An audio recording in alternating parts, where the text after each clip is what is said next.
رہے، کھانا کھاتے رہے، کھانا پانی بھی ختم ہو گیا. تھوڑا آگے چلے نا، اس قدر تکلیف بڑی کہ حضرت جناب لقمان کے بیٹے کے پیر کے اندر ایک ہڈی پیوست ہو گئی. اتنی بڑی ہڈی تھی، وہ اندر ہی چلی گئی، پیر خون کے فوارے گرنے لگے. بیٹا بے ہوش ہو گیا. حضرت لقمان اس کے سرانے بیٹھے تو بیٹا تھا نا، آنکھوں میں آنسو آ گئے. بیٹے نے آنکھ کھولی تو کہنے لگا ابا جی آپ تو صبر کرنے والے ہیں، آپ رو رہے ہیں. فرمایا بیٹے میں کیا کروں، میرے سینے میں جو دل ہے وہ ایک باپ کا دل ہے. تو باپ جو ہوا تیرا، تیری دکھ پر رونا آیا. بڑی مشکل سے دانت کے ساتھ ہڈی نکالی، ہڈی نکلی تو خون بھی چلا.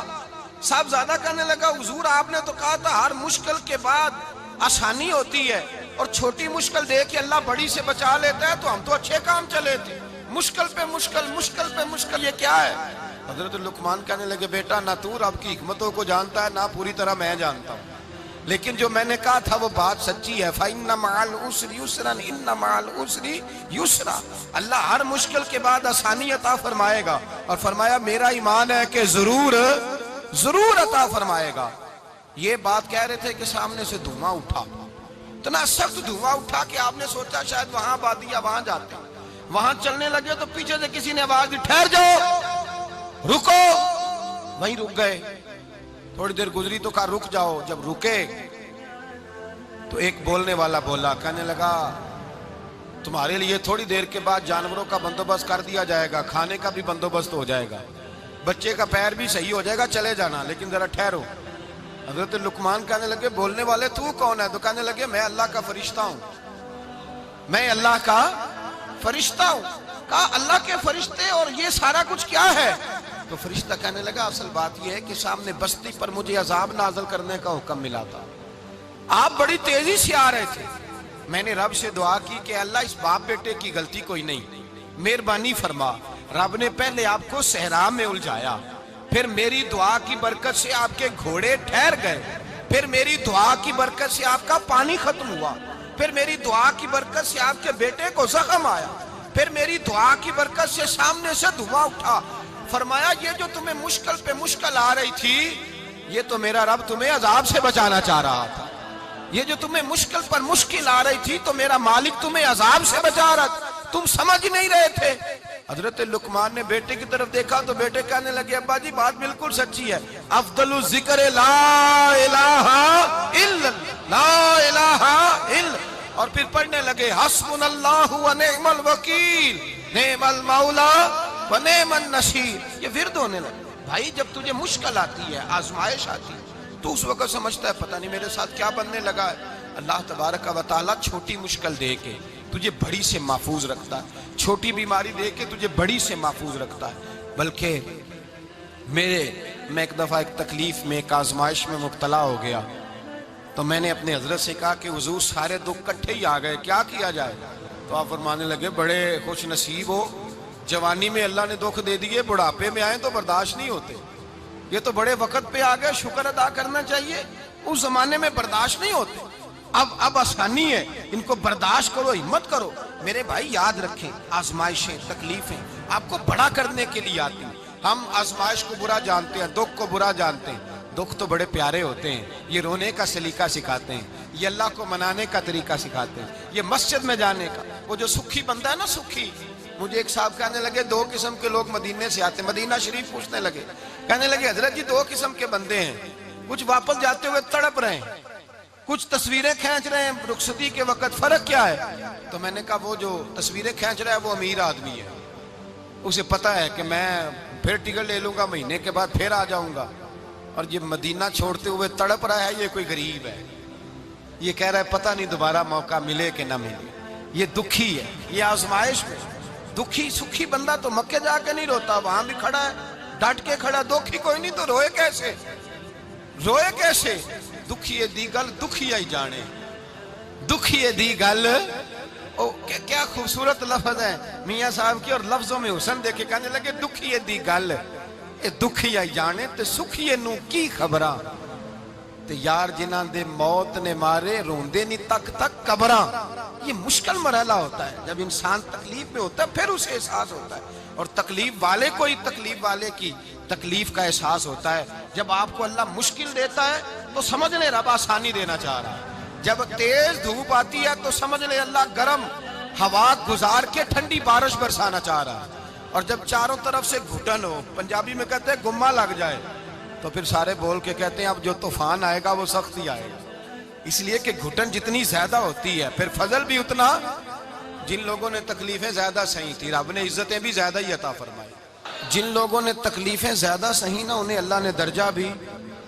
حضرت بلال حبشی نے بڑی تکلیف سہی، مارا کرتا تھا امیہ، بڑا مارتے تھے، اتنا مارتے تھے کہ موٹے، آپ نے کبھی دیکھے ہیں دیہاتوں میں موٹے موٹے پائے ہوتے تھے چار پائیوں کے، موٹے موٹے پان کی چار پائیاں اور بڑی چار پائیاں کافر بچھا کے بیٹھ جاتے، اور حضرت بلال حبشی کے پیر ان کے نیچے رکھ دیتے، ہاتھ ان کے نیچے رکھ دیتے، آگ لوہا گرم کر کے اس کے اوپر ننگے بدن لٹا دیتے۔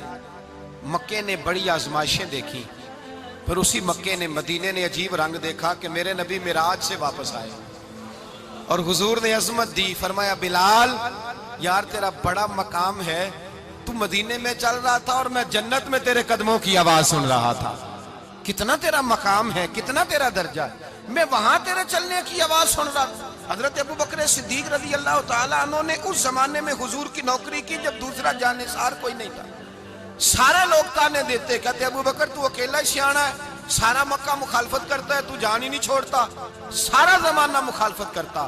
ابو بکر صدیق نے مال بھی دیا، جان بھی دی، شہزادی حضرت عائشہ بھی دی حضور کی خدمت میں، ہر چیز لٹا دی۔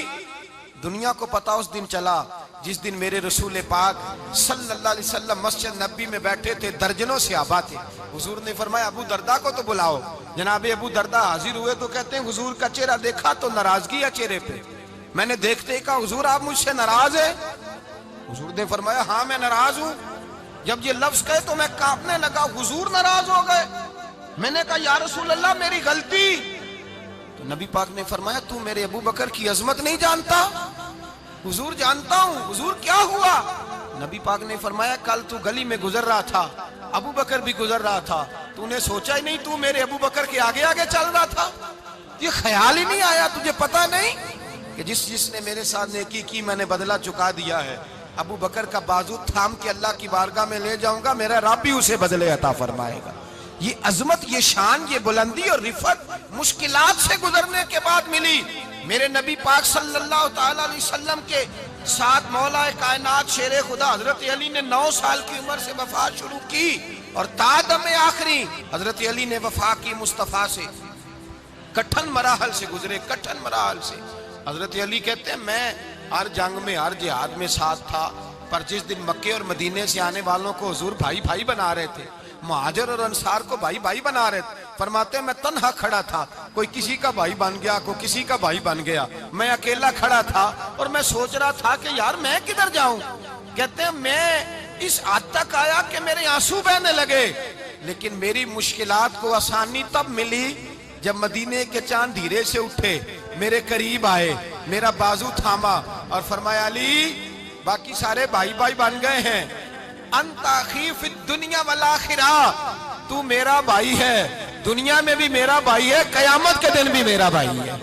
حضور نے اعزاز دیا، اور غدیر خم کے موقع پر حضرت علی کا بازو تھام کے کھڑا کر کے حضور نے فرمایا من کنت مولا ہوں فہذا علی مولا، فرمایا جس کا میں مولا ہوں اس کے علی بھی مولا ہے۔ محبوب پاک سید عالم صلی اللہ علیہ وسلم نے جن لوگوں نے مشکلات برداشت کی پھر ان کو اعزاز ملا، ان کو درجے ملے، ان کے لیے جو آسانی۔ حضرت عثمان غنی نے صحابہ میں سب سے زیادہ مظلومیت کاٹی، سب سے زیادہ مظلومیت، 40 دن پانی بند رہا، کھانا بند رہا، تکلیف اور آزمائش کا وقت ہوا۔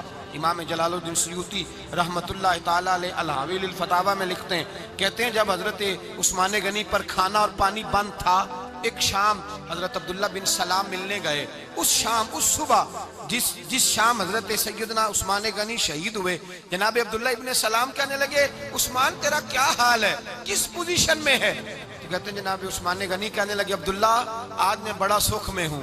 کہا 40 دن بیت گئے، کھانا نہیں آیا، پانی نہیں آیا، تو آج کیوں سکھی ہو؟